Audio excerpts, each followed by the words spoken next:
បាទជំរាបសួរពុកម៉ែបងប្អូនជាមួយរយៈនេះហ្គាសឡើងថ្លៃបាទពុកម៉ែបងប្អូនហ្គាសឡើងថ្លៃយើងងាកមកប្រើចក្រានប្រេងវិញបាទចក្រានប្រេងខ្មៅប្រើចំណេញថវិកាប្រើចំណេញពេលវេលាហើយបានភ្លើងខ្វីស្អាតទៀត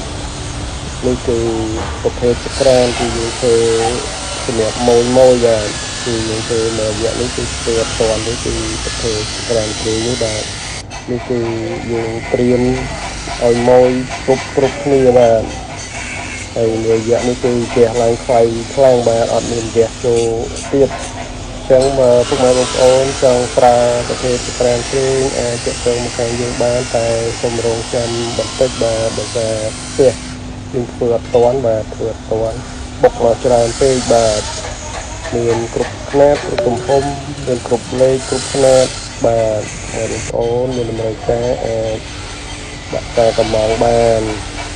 យើងមកទស្សនាភ្លើងទាំងអស់គ្នាបាទអរគុណច្រើនជម្រាបលា